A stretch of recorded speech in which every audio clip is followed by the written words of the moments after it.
Hi, my name's Lacey. They told everyone I was too busy to be invited, said I wouldn't care. But while I was presenting at a conference, they were using my house, hosting a family reunion without me. They turned my bedroom into a nursery, forged my signature, lined up a buyer, and smiled like nothing was wrong. How do you fight back when the people stealing from you call it love? Do you stay quiet? Or do you take everything back, one legal page at a time? I pulled my suitcase up the driveway, hearing the gravel crunch under the wheels louder than usual. Maybe it was the silence I expected that made the noise seem sharper. Too sharp. My head was still full of the last conference session in Dallas, and I hadn't even unpacked the protein bars in my bag. I just wanted my bed. Familiar quiet.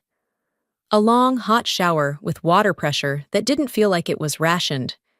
But instead of silence, there was a low thrum.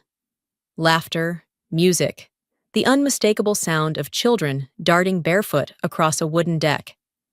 I frowned. At first, I thought it might be the neighbors. A graduation party, maybe, or a block potluck. But as I turned the corner and came up the front steps, I saw it. A massive white banner stretched across my own porch, tied tight to the columns I paid for, read, "Family means forever. Carter Reunion 2025.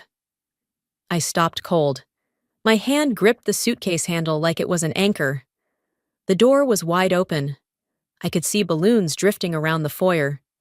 The kitchen window glowed with warm light, my light. The scent of pulled pork and sugary coleslaw spilled out like a joke. I heard someone inside shout, "Make sure Donna gets the first plate." My mother's name. I stepped inside. No one turned, no one noticed. Not even my dog, who wasn't here, because I didn't bring him this trip, knowing I'd only be home for 48 hours. It was easier to imagine I'd made a mistake, that maybe I'd walked into the wrong house. Except the framed photo on the wall, me, age 6, holding a lopsided birthday cake, confirmed this wasn't a stranger's home. It was mine. I slipped off my shoes, out of habit, and moved past the laughter, past a group of cousins I hadn't seen since my father's funeral, and made my way upstairs. The second-floor suite I designed, paid for, and lived in when I wasn't traveling was at the end of the hall. I reached into my bag for the key. It didn't fit. The door wasn't locked. I pushed it open. My breath caught. My bed had been made, with someone else's linens. There was a diaper bag in the corner, a breast pump plugged in near the closet, and a pair of floral wedges lying carelessly across my armchair. I walked slowly to the bathroom. My toothbrush was gone. My shampoo was replaced with baby-safe soap and a lavender-scented candle I would never buy. A pink loofah hung where my father's razor used to be. A child's plastic duck floated in the sink, half filled with murky water. My hand brushed the edge of the mirror as I reached for a towel, but the one hanging wasn't mine. It was monogrammed with Stephanie's initials, my brother's wife. I turned back into the room.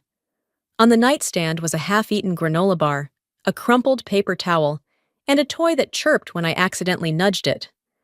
I looked to the bookshelf. My books had been stacked and moved to a single crate labeled upstairs storage, and where my framed research certificate used to stand, there was now a Carter family photo from someone's beach trip. I wasn't in it. No one had even tried to make it look like I still lived here. I went back downstairs. Still, no one noticed. Aunt Carol was hugging someone who looked vaguely familiar. Cousin Jamie lifted his glass and gave a toast to the ones who built this home, nodding at Travis and Donna like I didn't exist.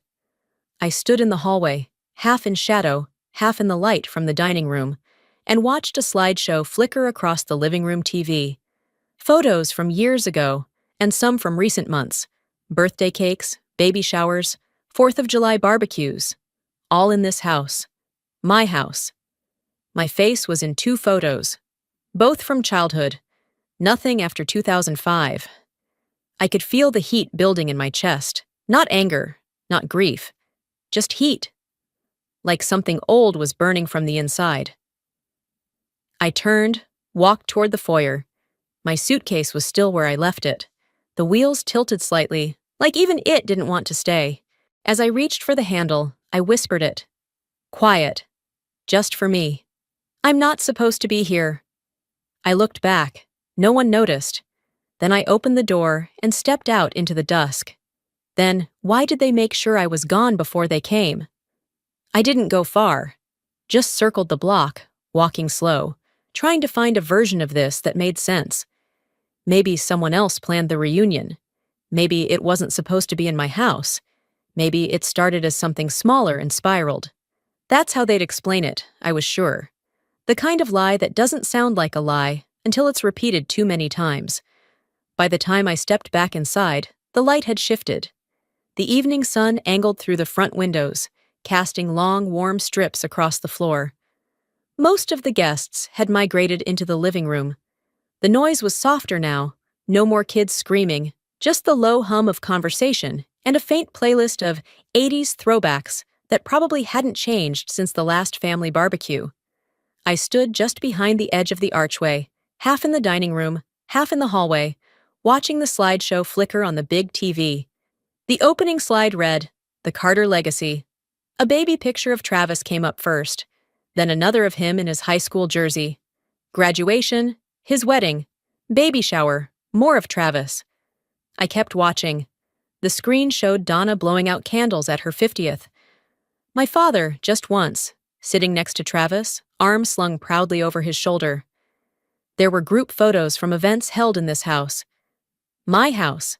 I remembered each one because I'd been out of town for most of them, working conferences, speaking at panels, doing what they always said was too much, or not really family-friendly.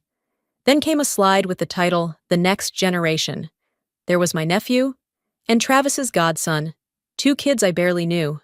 Then, nothing. There was no photo of my white coat ceremony, no snapshots from med school, nothing from the day I got this place, handed my mom a set of keys, told her she'd never have to worry about rent again. They'd erased me, not out of spite, I was starting to understand, but out of narrative. I didn't fit the version of family they wanted to showcase. I stepped back, moved toward the kitchen. My mother was near the fridge, laughing about something with Travis and 2 of our cousins. She turned and caught sight of me. Her smile faltered for half a second. "You're home," she said, like I was the unexpected guest. "I thought you'd be back tomorrow," she added quickly. "Didn't Travis tell you?" Travis, cool as ever, picked up a tray of lemon bars. "I said Friday or Saturday, I think." "You said the house would be quiet," I said flatly. Donna's voice turned soft. Performed. "Sweetheart, this wasn't about excluding you. We just assumed you'd be working." "That's your go-to, isn't it?" I replied. "Assuming." Travis raised a brow, still smiling. "Look, it's just a gathering. It sort of grew. It wasn't this big at first. We didn't want to bother you." "No," I said. "You didn't want me involved." I pulled out my phone. No missed calls, no emails. I opened the family group text, or rather, a group text. There was another group chat listed. Carter Core. My number wasn't there. I didn't say anything else. I didn't give them the satisfaction of seeing me react. Instead, I walked down the hallway toward the guest bathroom. I needed a quiet place to think. I closed the door behind me, leaned against the sink, and let the silence wrap around me. I opened the email app, searched Carter Reunion. Nothing. Then I thought about the banner outside. That thing wasn't homemade. It was printed, laminated, the kind of thing you custom order from a shop. That takes planning. That takes intent. They hadn't forgotten me. They'd excluded me from the start. I stepped out of the bathroom and made my way slowly through the house. I paused in front of the fridge, scanning the taped-up list of guests and assigned sleeping areas. My name wasn't on it. I took a picture. Then I walked back to the living room and snapped a photo of the banner. One more of the slideshow. I didn't know what I would do with them yet, but I knew better than to rely on memory alone. Paper trails matter. I caught sight of Travis raising his glass again. Another toast. "To family," he said loudly. "The ones who show up." People cheered. Donna laughed. Stephanie raised her cup. My name wasn't in the speech. Not even a glance in my direction. I turned back into the hallway, opened my messages, and tapped out a text to someone who would tell me the truth. When did they first tell you about this reunion? I sent it. Waited. No answer. Then I typed again. Because something tells me I wasn't just an oversight. Because apparently my name was the first thing they took off the list. I didn't get a response to that text, not right away. So I stepped outside, trying to breathe through the weight in my chest. It wasn't even anger anymore. It was the awareness of being rewritten. There's something uniquely cruel about being forgotten on purpose. The side yard was quieter. Most people were either watching the slideshow or hovering around the dessert table. I stood near the drink station, rubbing the condensation off a cup of sweet tea someone had left behind. The ice had melted completely. That's when a man I didn't recognize, probably married to one of my cousins, waved at me from across the folding table. He smiled politely and said, "Hey, could you refill the napkin holders when you get a sec?" I blinked. "Excuse me?" He tilted his head, still smiling. "You're one of the caterers, right?" My mouth opened, but nothing came out. Not yet. He didn't seem to notice the pause, just pointed toward the serving trays. "They're running low." I didn't move. He gave me an awkward half laugh, shrugged, and walked off. I looked down at what I was wearing. Black slacks, a clean blouse, flats. Functional, not festive. I was dressed like someone who'd arrived from a conference, which I had, not like someone who was part of this celebration. From behind me, a woman chuckled and said, "Oh, that's Travis's sister. She works a lot, I think." Another voice replied, "Right. The one who lives in Boston or somewhere?" Austin. I live in Austin, in this house. I turned and walked back inside, slipping through the crowd like a ghost who used to live here. The living room was darkened now, curtains drawn for the projector. I leaned against the far wall as the slideshow continued, the room full of quiet laughter and nods of recognition. There was Travis again, in his college football uniform, him with his son, Stephanie kissing his cheek, photos of Donna holding a grandchild, beach trips, birthdays, milestones. "And here's the family through the years," the voiceover said. Travis's voice, of course. A few old pictures of me flashed by. Toddler, then a preteen holding a plastic trophy. That was it. Nothing from my medical school graduation. No photos from the charity gala where I'd spoken as keynote last fall. Nothing from the day I handed this house's keys to my mother with a smile I had to force through the tremble of my father's absence. Then, a photo I did recognize. The day I moved in. I remember standing next to the porch rail, holding a plate of lemon bars Donna had baked as a housewarming gesture. Except in the slideshow image, I was cropped out. All that remained was Travis, mid-laugh, as if it were always his moment. From the couch, a teen cousin whispered, "Didn't she leave for, years?" "Yeah," another muttered. "She wasn't really around." I turned away before I could hear more. Upstairs, I slipped into the guest bathroom and locked the door behind me. My hands gripped the edge of the sink. I stared at myself in the mirror. Not teary, just tired, like someone watching themselves shrink from the inside out. I didn't cry. Instead, I pulled my phone from my purse and opened the messaging app. I clicked into the family group thread. Then I opened the other thread, the new one, the one I wasn't part of. The one where everything had been planned. I went back to the last birthday text I sent Donna, 3 months ago. "Happy birthday, Mom. Call me later." She hadn't responded. Just a thumbs-up emoji a day later. No words. I scrolled further. The pattern was clear. I had become a side note. Not even background support. Just logistical furniture. The one who funded the house. The one who stayed away. The one they could cut out cleanly, as long as they did it slowly enough. I opened WhatsApp. The Carter Core group didn't have my name on it. I clicked Leave Group without hesitating. Maybe they didn't erase me. Maybe they just replaced me with a version of me that never asked to be remembered. I tapped Velma's contact. "Are you here?" I sent. No reply. I typed again. "If you are, I need 5 minutes. Just you and me. Because I need to ask the only person in this family who might actually tell me the truth. I waited near the back patio, where the light had started to shift into that muted orange that only shows up at the end of summer. A few of the older cousins were gathered near the garden, playing cornhole and arguing over whether the brats were cooked through. I stayed near the edge of the shadow, barely visible, until I caught Velma's eye. She knew. The way her expression changed the moment she saw me, she knew. I motioned with 2 fingers, nothing dramatic, just enough. She didn't say a word to the others, just set down her cup and followed me quietly along the back of the house, out of view from the sliding glass doors. We sat on the edge of the porch steps, facing the fence line. I waited a moment before speaking. Tell me something I don't want to hear. Velma exhaled slowly. They planned this back in April. I didn't flinch. She went on, steady. Your name was never on the invite list. Donna told me not to bring it up. Travis said you wouldn't care.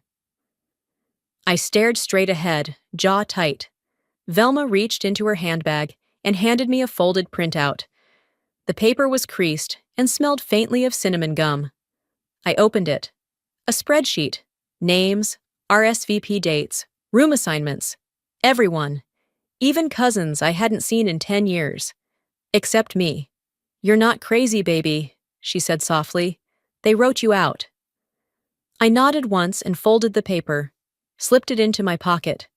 The backyard laughter kept drifting toward us, soft and full of inside jokes I hadn't been invited to be part of for years.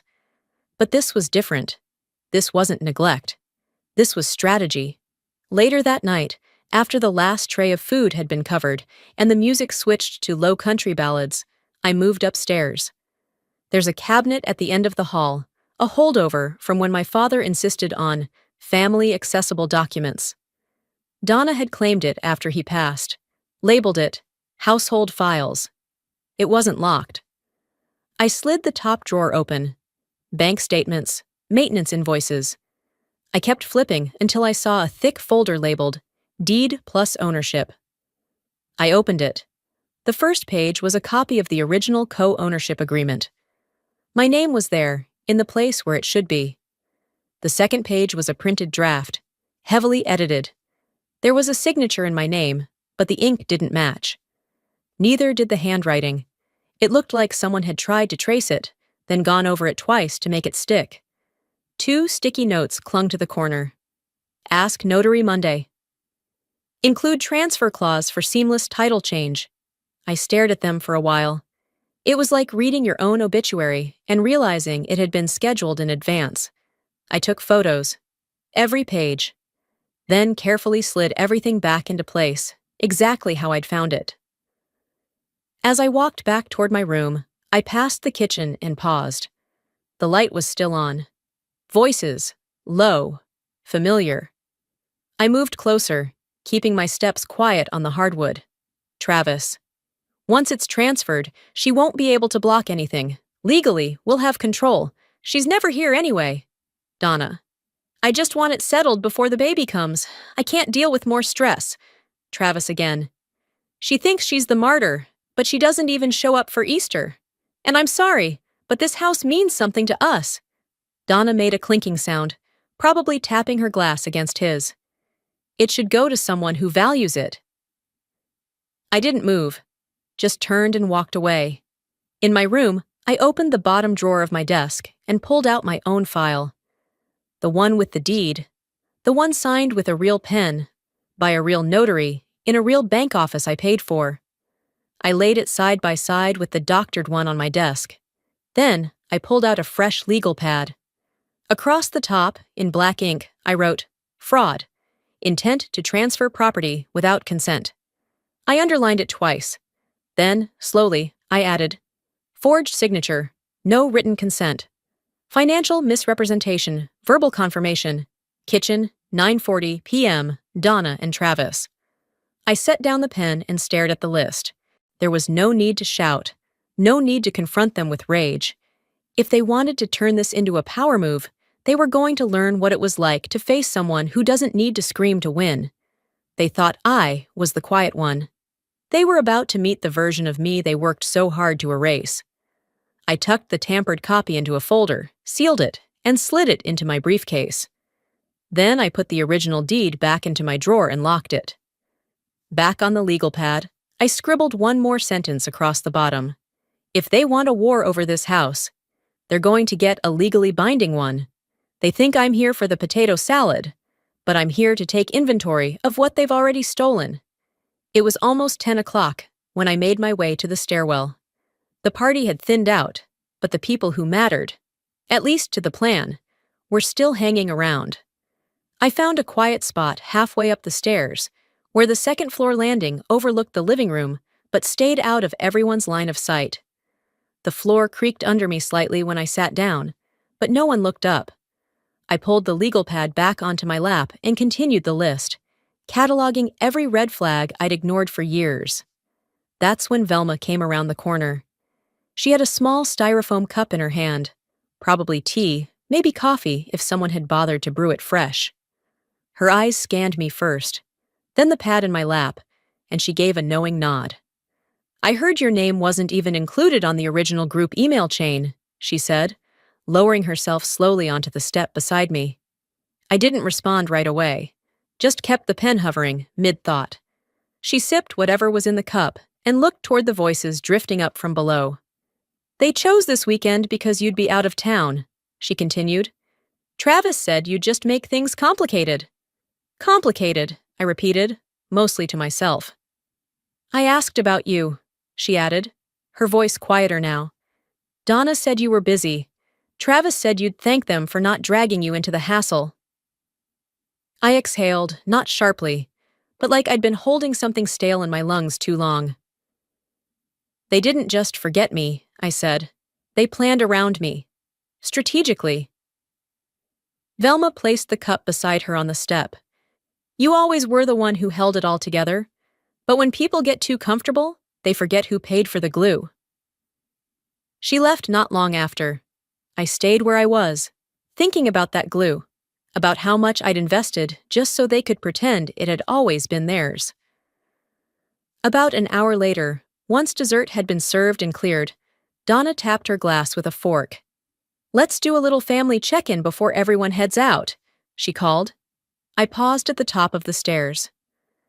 "Just something light," Travis added from the dining room, where people were beginning to shift their chairs.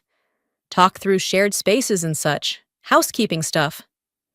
By the time I walked in, the table was full. I was the last to sit. The tone started politely enough. Travis led with a joke about overwatering the front lawn, which Donna turned into a comment about the sprinklers needing better scheduling. Then things drifted. "Since Lacey travels so much," Travis began, glancing at me, but not really looking, "we were thinking it might make sense to revisit the structure." "The structure?" I asked, flat. Donna jumped in. "Your brother and I were just thinking, maybe you'd be more comfortable selling your share. We could make sure the home stays functional." "Functional," I echoed. Another label. Another box to be placed in, then shelved. "You're gone more than you're here," Travis said. "This way, you wouldn't have to worry about any of this." Aunt Rachel chimed in, lighthearted. "Honestly, I thought she already signed off years ago." There were printouts on the table. Not the originals. I would have recognized them. But photocopies. One had my name highlighted in yellow, circled like a hazard zone on a map. No one made eye contact. I didn't raise my voice. Instead, I looked directly at Travis. "You didn't think I'd be home tonight?" He shifted, his mouth forming a half smile. "You're always moving. We just figured—" "No," I cut him off. "You counted on me not being here." I stood up. Slowly, not rushed. I gathered the papers closest to me and flipped them face down. "Next time you want me to sign away my property," I said calmly, "maybe don't leave a post-it note on my legal pad." The room stiffened. Donna's smile faltered. I walked out without waiting for anyone's response. When I reached my room, the door had been left ajar. My stomach clenched. I pushed it open and scanned the space. Nothing was out of place, except for one new detail. A small square post-it on the top of my legal pad. No pressure, but the sooner the better. I stared at it for a full 10 seconds, before picking it up, folding it in half, and dropping it into the trash. I didn't need that kind of handwriting in my life anymore. This wasn't a reunion. This wasn't even family maintenance. It was a handoff, coordinated like a business merger, disguised as nostalgia and guilt. They had gathered to transfer power, ownership, history, and they had planned it in my absence, assuming I wouldn't notice or care. Or worse, that I'd let them. Back at my desk, I opened the legal pad to a fresh page. In bold, at the top, I wrote, "They think I'm here for the potato salad, but I'm here to take inventory of what they've already stolen." I closed the notepad, set it beside the folder, and leaned back in my chair. My phone buzzed on the desk beside me, lighting up with a notification from the family's shared calendar. It was labeled Brunch with Core, scheduled for Sunday morning. I wasn't invited. I didn't even blink.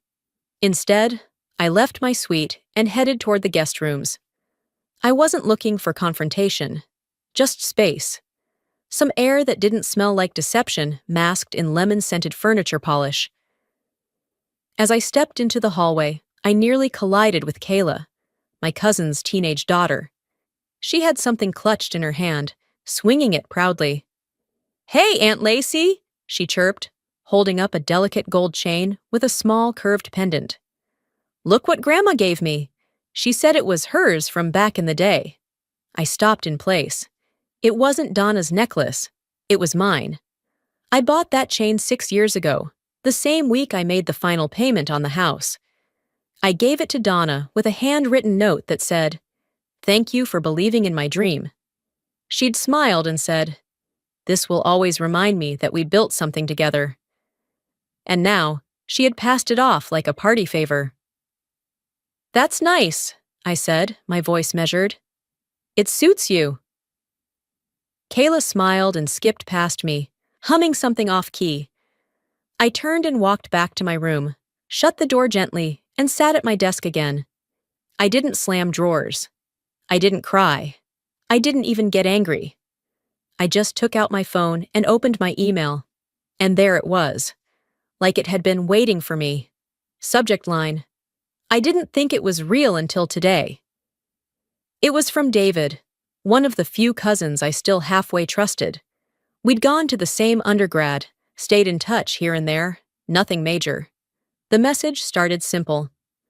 "I'm sorry, I should have said something sooner." Attached was a forwarded thread. A long one.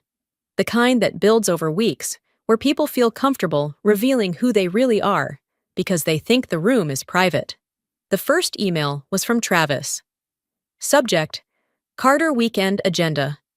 In it, he outlined the tentative schedule for the reunion, including room assignments and catering notes. It was dated 3 months ago. Halfway down the thread, a reply from Travis stood out. "Lacey's too intense.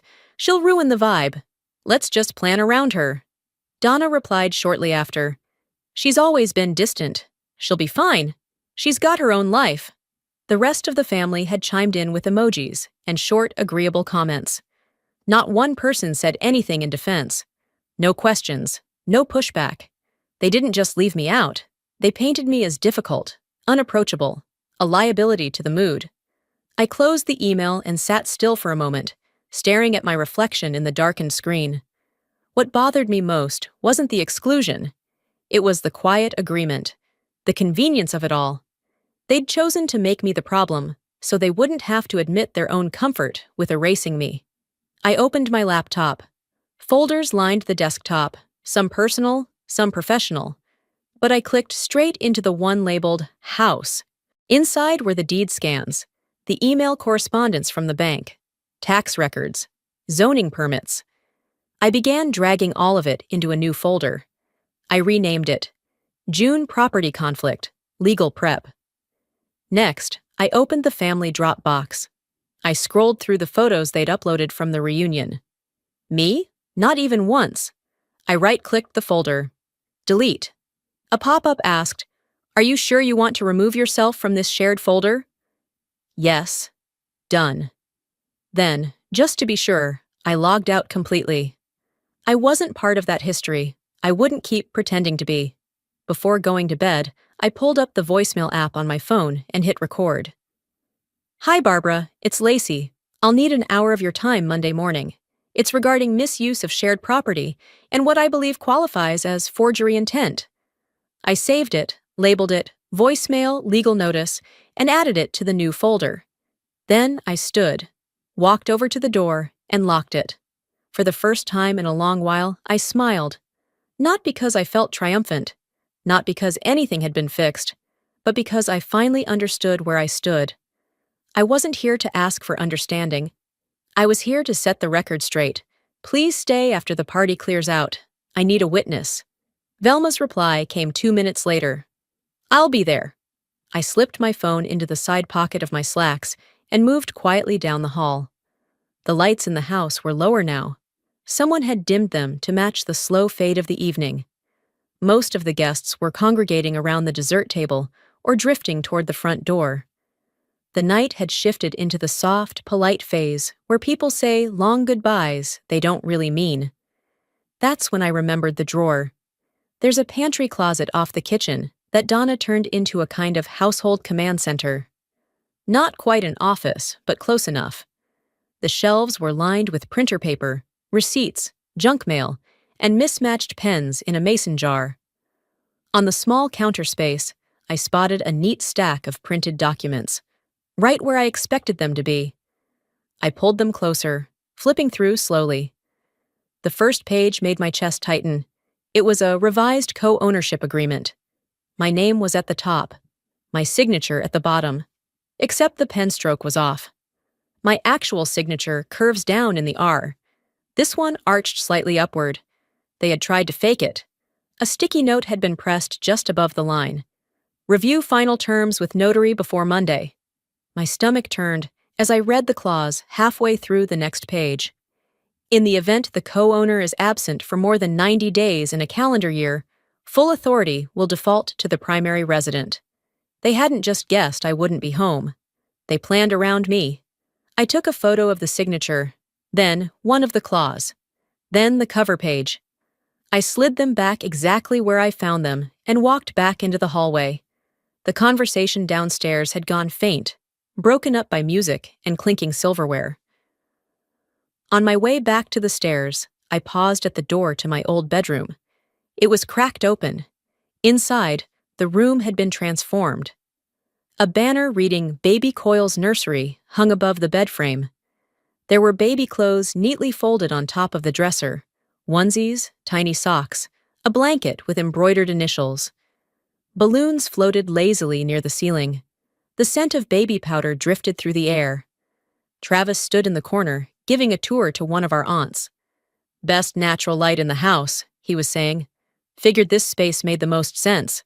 I stepped inside. He didn't stop speaking. You mean my room? I asked flatly. He glanced over at me, then looked back at the aunt. Come on, Lace. You hardly use it. You're barely here. I nodded once.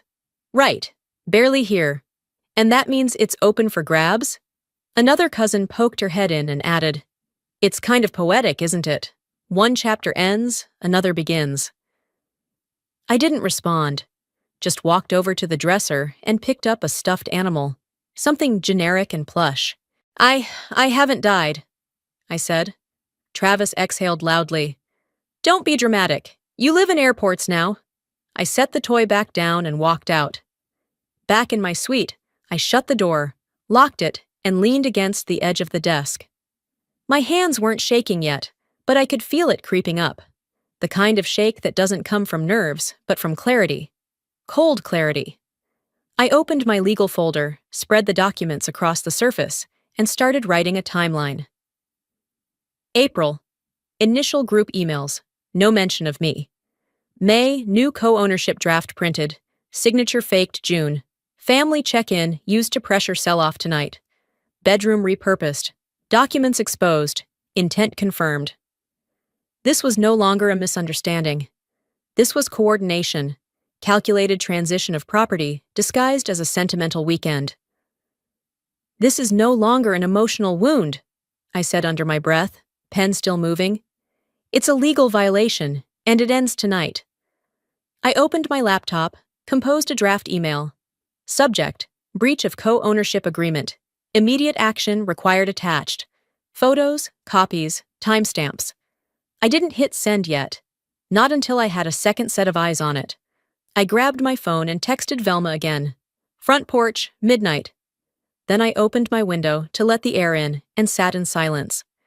I could still hear muffled music, the last chords of something old and familiar.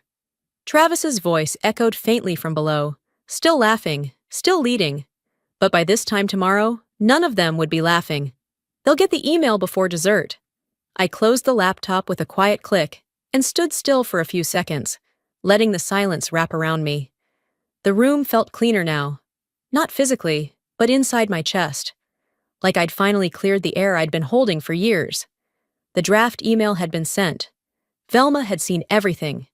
I didn't need to rehearse it anymore. By the time I made it downstairs, the kitchen was already full of daylight and chatter. A stack of syrupy plates sat in the sink. Someone had opened the back door, letting in warm air that smelled like overripe fruit and sunscreen. I poured a glass of water and glanced at the digital clock on the microwave, 8:17 a.m., and then my phone buzzed again. I turned it over. A notification lit up across the screen. Stephanie had tagged me in a Facebook post. That stopped me. I tapped it open, still holding my glass. The first photo in the carousel was a group shot. Half the family, all smiles, standing on the front lawn under the banner. I wasn't in it. The second was a baby-themed table setup. The third was a wide shot of the main floor bedroom. My old room. The caption read, "Our home is finally complete. Baby Coyle's new nursery. Shear's family means forever." Below it, Donna had commented, "So proud of you both. This house is truly yours now." I didn't speak, didn't blink. I just took the screenshot. Then another. Then archived the post, saved the entire thread and backed it up. Every like, every comment, every digital fingerprint of what they believed to be true was now documented. I rinsed my glass and set it down in the sink. Later that morning, while most of the guests were chatting over coffee or dragging coolers toward their cars, I walked to the file drawer near the pantry. It was labeled Guest Stay Forms. Nothing important had ever come out of that drawer, but something in my gut said, check it. Halfway down, beneath a bundle of old allergy release forms and printed maps to nearby hotels, I found a manila folder clipped closed. I opened it slowly. Inside were two forms. The first was labeled Voluntary Transfer of Ownership, Coyle Residence. My name was printed at the top. A line waited for my signature. The second version had the same format, same header, same layout, but this one was dated 3 weeks ago, and it already had my signature on it. Sort of. Not mine exactly. Close enough to pass if no one looked too hard. The ink tone was off. A slight drag on the second D in Darnell. My actual signature was tighter, more compact. This one was too open, too practiced. Clipped to both pages was a post-it note in Travis's handwriting. L needs to sign by end of June to avoid penalty clause in refinancing. Another note beneath it. Houston buyer interested. See email. I sat down right there on the kitchen stool and read everything again. They weren't just celebrating family. They were lining up a buyer. I stood, folder in hand, and walked straight to the stairs. Back in my room, I placed the documents next to the others, reunifying all the pieces they thought I wouldn't notice. I opened my email, started fresh. Subject: termination of informal co-residence. Property use access. No message body, no introduction. I attached photos of both forged documents, screenshots of Stephanie's Facebook post and Donna's comment, a PDF of the original co-ownership agreement, voice memo from Donna and Travis in the kitchen. I addressed it to Barbara Reynolds, attorney, Travis Coyle, Donna Coyle, Stephanie Coyle. I hit send, no delay, no second guessing. I sat back and waited. By midday, the house was buzzing again. This time, not from music or cornhole matches. There was tension now. Clenched jaws, side glances. I passed Travis once in the hallway. He didn't say a word. Just looked at me, his face pale, lips pressed into a thin line. Around 3:30 p.m., Velma found me sitting on the front steps. She handed me a bottle of water and lowered herself onto the brick edge beside me. "It's done, isn't it?" she asked softly. I nodded. "They'll get the email before dessert." Velma didn't respond. She just gave a small nod, like she'd been expecting this moment since Friday. Inside the house, Donna's voice rose behind the walls. Not shouting, but high, quick, brittle. Something about gall, something about embarrassment. I didn't move. Out on the lawn, a toddler shrieked with delight as he chased bubbles across the grass. The bubbles burst silently against the sunlight, one after another, leaving no trace. That felt about right. The email had landed. The house was quieter now, charged, but quieter. I could feel it in the way the floor didn't creak with the same carefree energy when someone walked past. The laughter had drained from the walls. No one said a word to me directly, but there was no need. Silence, when it comes like that, says everything. By morning, the kitchen had a strange tension. Travis and Donna sat at the table, each with a phone in hand, unread emails glowing like warning lights. I stepped in, poured myself a cup of black coffee, and leaned against the counter. Travis was the first to break. "You're serious?" I nodded once. "I was serious 6 years ago. You just weren't paying attention." Donna rubbed her temples like she had a migraine coming on. "We're family. You don't evict family, Lacey." I didn't raise my voice. "You're right. Family doesn't need to be evicted. But you didn't treat me like family. You treated me like a silent investor with no say and endless resources."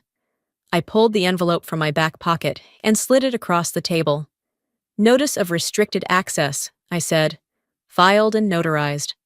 Travis didn't touch it. Just looked at me with that wounded face he always used when things stopped going his way. "This isn't right." "It wasn't right the moment you forged my signature," I said calmly. "It wasn't right when you handed my room to a baby that isn't even born yet. It wasn't right when you left me off the guest list of a party happening in my own home." Donna reached for the envelope with a shaky hand. "You're doing this because of hurt feelings. You'll regret it." I finished my coffee and set the mug in the sink. Being alone is easier than being erased, and frankly, I've been practicing for this for years. An hour later, the moving truck pulled up. It was a warm Sunday. The sun was already high, and the asphalt radiated heat in waves. The movers were fast, polite, and efficient. I'd paid extra for that. I didn't want drama. I wanted boundaries. From the front porch, I watched as they packed up Travis and Donna's belongings, box by box, crib parts, kitchen tools, photo albums. Donna had labeled everything with a blue marker the night before. I could tell by her handwriting on the side of the boxes. Travis stood with his arms folded across his chest, watching a mattress being wheeled down the driveway. Velma stood beside me, quiet as always. She hadn't said much since the night before, but I felt her presence like a wall between me and the ache that threatened to return. "You didn't yell," she finally said. I gave her a small smile. "That would have given them something to feel righteous about." Donna approached once, just once. Her voice was softer now, more desperate. "You'll be alone, Lacey. This isn't what your father would have wanted." I stared at her. "You're probably right. He would have expected you to do better." She didn't have a response to that. By late afternoon, they were gone. The house was quiet again. Not empty. Quiet. There's a difference. I walked through the rooms slowly. My bedroom was just that again. Mine. The guest room had been cleared out. No toys, no random shoes. The kitchen didn't smell like butter and sugar anymore. It smelled like fresh air. I took a mug from the cupboard, poured myself another cup of coffee, and settled on the windowsill in the hallway that overlooked the front yard. The sun was dipping low. Golden hour, the house always caught the light perfectly at this time. That had been one of the reasons I bought it. Not for them. For me. My laptop chimed on the side table. A message from Barbara, my attorney. Property control resecured. Title reaffirmed. Case closed. I opened another folder I'd been working on for months, quietly. Q3 Housing Grant. Women in Transition Program. I'd already submitted the preliminary paperwork to the city. This house, once hijacked by people who couldn't see past their own entitlement, was going to serve women like me. Women who had been cut out of stories they helped build. Women who needed space, quiet, and dignity. Maybe this house can finally be what I built it for. Later, I texted Velma. Breakfast Sunday? She replied almost instantly. Only if you make the coffee. I laughed. Real this time. Not out of victory, but balance. It didn't feel like an ending, not a dramatic one anyway. It felt like the kind of quiet that comes after a long rain. I set my phone down, slipped on my sandals, and stepped out to the backyard. The banner was gone. The one that used to hang across the porch. I didn't know who took it down or when, but I was glad. It never really belonged here. Family means forever. Maybe. But boundaries? Boundaries mean peace. I stood for a moment in the morning light. Not waiting, not hoping, just breathing.